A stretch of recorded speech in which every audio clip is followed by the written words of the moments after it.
everyone. Welcome to episode 6 of BCG's Health Tech Videos. I am Ariel Rothman, and today's moderator is Nate Bayer, Managing Director and Partner and Global Leader of Health Tech at BCG. We have two panelists here today to discuss digital therapeutics. Ed Cox is the Head and General Manager of Digital Health and Medicines at Pfizer. Corey McCann is the founder of Pear Therapeutics. Thank you both for joining. I'm so excited to hear your insights. I'll pass it off to Nate to begin the discussion. Hello, Corey and Ed. So happy to have you both here. I think this is going to be a fun discussion, so let's get into it. We're talking about where we're getting into, which is really about the monetization questions within digital therapeutics, software as a medical device. And I'm so happy that it's the two of you talking about this, absolute legends in the space. So I'll just jump into the first question, which is, can we expect the clinical promise of digital therapeutics or digital broadly without solving for the financial incentives of the stakeholders? And when I ask this question, it's not just about the manufacturer of those digital products making money, but it's in fact about whether the physicians are making money, the payers, maybe even the patients. You know, there's direct-to-patient models. I'll turn to you, Corey, first, because you have been notably you made a lot of comments about this in the space. So I'll turn to you first to make some comments. Certainly have some on-the-ground experience with that one, and thanks for having me here. I think what I might do is just sort of first restate where we are, and then talk a little bit about payments. In terms of where we are, I think we've seen digital and digital therapeutics create effectiveness in clinical trials. We've seen that carry through to the real world. We've seen pretty strong uptake by clinicians, great patient engagement, and we've seen the beginnings of reimbursement and payment. I think your question is spot on, which is that reimbursement and payment is the tail that wags the dog here. From a clinician side, it's things like the RTM or remote therapeutic monitoring codes. From the manufacturer side, it's things like reimbursement of a HCPCS or of a pharmacy benefit code. I think with digital therapeutics and with digital generally, we are in the same place that almost all medical devices find themselves. If you look at every medical device ramp, it's real slow until CMS picks up coverage. And then once CMS picks up coverage, payers get the moral imperative and they start to cover too. We're still waiting for that CMS tipping point. I'm sure we'll talk about that later. But that's sort of where we stand. And absolutely, reimbursement is required to get to scale here. Ed, do you have more to say on this one as you've been digging into it, looking from the pharma side more recently? I couldn't agree more with Corey. I mean, I think through whether or not it was experience at Dethera or whether or not it was experience, my previous firm, which was all commercially focused, and now doing this, at a global pharma, I think that Corey perfectly summarized it, is that it's very hard to think of medicines that have global impact that aren't paid for as medicines. And I think that we are very, I agree with Corey though. I think we are very close. I generally tell people, I think that we are year 7 or 8 of a 10-year journey. And so I think that we are extremely close to that transition happening. But I also believe that these products will never get to everyone who deserves them until we create a clearly understood, repeatable, scalable pathway for reimbursement. I love that framing of medicines that aren't paid for like medicines. Do you think that we've cleared the bar to prove that they are medicines? Yes, digital therapeutics have already proven their medical effect. And these are powerful medicines. I think where we sometimes lose that narrative a little bit is when people that are coming from the outside of the industry looking in, their aperture of what a digital medicine is, digital therapeutic, is broader than it needs to be. It's broader than what we say as an industry, in that when someone's like, well, that was not effective, we're like, well, yes, but we don't think that was a digital therapeutic anyway. And so I think when we think about it, those of us that have been in the industry for a long time, I think we have a very, very specific, well understood meaning. And I think those products that go on to become successful clinically are clearly powerful. I mean, like there's not a good example is like a product, regardless of modality, doesn't get breakthrough status unless the FDA thinks it is in fact breakthrough. Mm-hmm. So, I mean, at a minimum, we have a series of digital therapeutics that the FDA believed were, profound.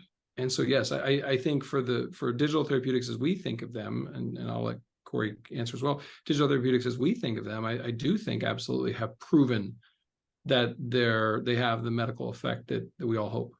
It's certainly a provocative question. I wholeheartedly agree with Ed, and I might just support the point with an example to the negative.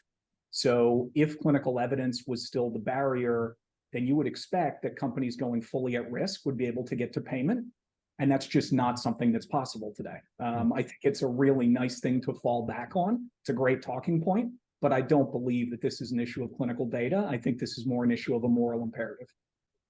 So, okay, I love where this is going, because I think you guys have already teased into the next question too, which is, it sounds like it's a how we get to payment question, and you've led in with sort of CMS, first CMS, then elsewhere. But I'm curious how you think about that balance between public and private institutions. And I'm gonna look to Ed to start on this one, because Ed, I know you've been doing things very actively in this space and trying to push this agenda on the public side. I would just kind of invite what is the how here? How are we going to, overcome this challenge? I think it's both. I mean, like the commercial payers are a critical partner in this.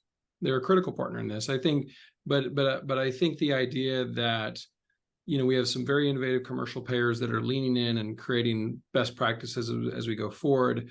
But I think these things have to happen in simultaneously. I think that we wouldn't put all that onus on the commercial payers, and then the regulators react, or the reimbursement agencies react on the same way. I don't think we can do it from the reimbursement agencies in the absence of the commercial payers being participatory partners. Can you build upon that? I mean, you sort of went after the HCPCS code, and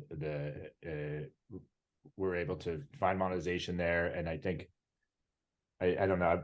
In talking to you, like, considering these sort of national versus state level tactics in terms of the how, I'd just be curious to hear you reflect on that, because I think it's a very real problem that I'm seeing a lot of companies face, and a costly one too, especially for companies that are product focused or clinical focused that are now, entering into these payment challenges. Yeah, I mean, I think ultimately your product will determine your payer mix, and your payer mix will determine your strategy. And so in the case of the work that we did, our lead products were in substance use disorder and opiate use disorder, commercializing broadly across the US. About 80% of our patients were Medicaid patients.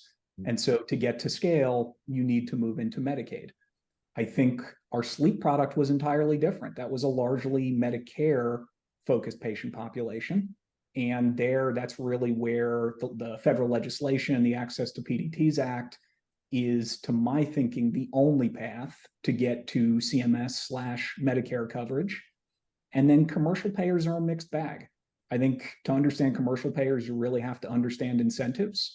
And so if commercial payers means self-insured employers to you, those are plans that keep an average employee for 4 years.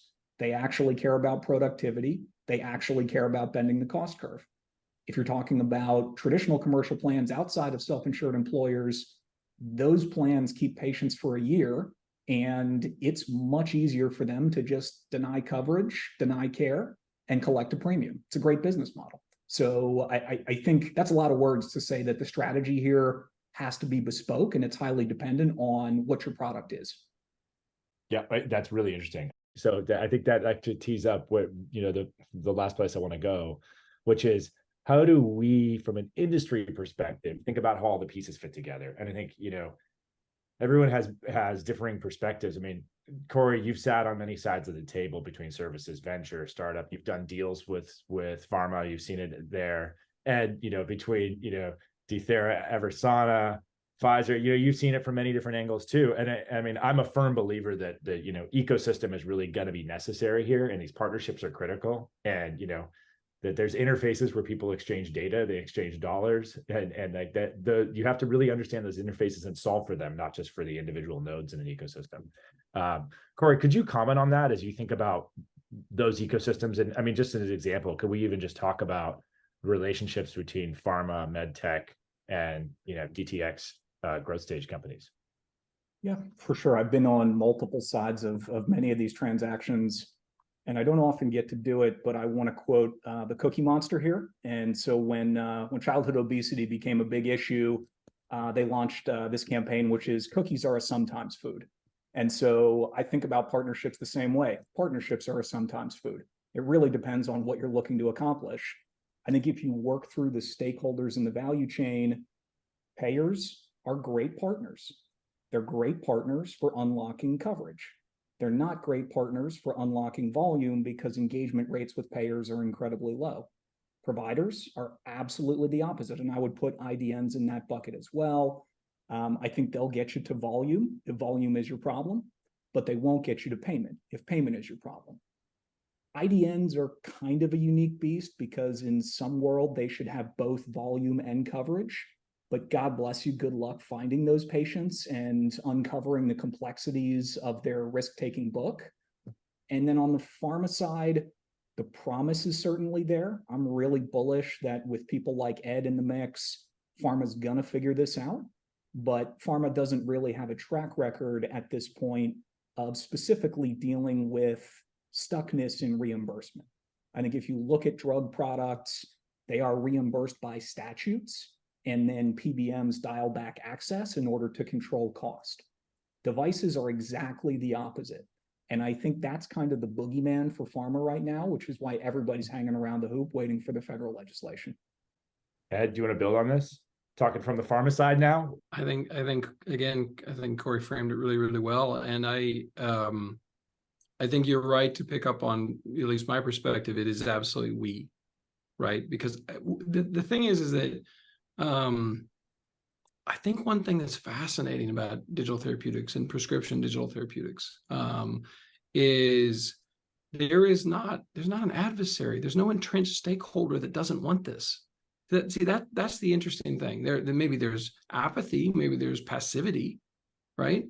But if you ask patients, they want this. If you ask providers, they want this. If you ask, payers, at least for the things that are like impactful. And so I think sometimes it's just getting everyone together at the right moment, at the right time. It's really hard to do hard things, right? And we are trying to take an industry that didn't exist a decade ago and make it a ubiquitous field of medicine in less than 10 years.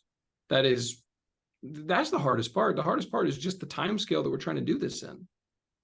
I think it's this amazing opportunity where so many different people see the impact that could happen, and they want to have it happen. And we may have to deal with overcoming apathy or maybe overcoming passive action. But I think that because it is a we, because Corey advanced the bill, and now other people are moving it forward. Before that, there were other conversations and pathways. After that, there will be more. And that's just one component of the conversation. I think that all of us have to build on those of us that came before us. And I also think that some of us are building on our own self, previous versions of ourself that did different things. And I think that that's thrilling. And I think that's why we're at this very exciting moment. And for those of the audience, I would advocate that you lean in too. I think I'll take us off just for a moment, but I'll tell you one of the most powerful things you can do to see the promise of digital therapeutics is explain a digital therapeutic to a child. Explain how it works. They completely understand why it works. They completely understand how it would. If you could say to a child, do you think when you get scared or you get nervous, when you get what we would call agitation or anxiety, imagine that you could interact with the phone that's already in your hand. And could that help you through that?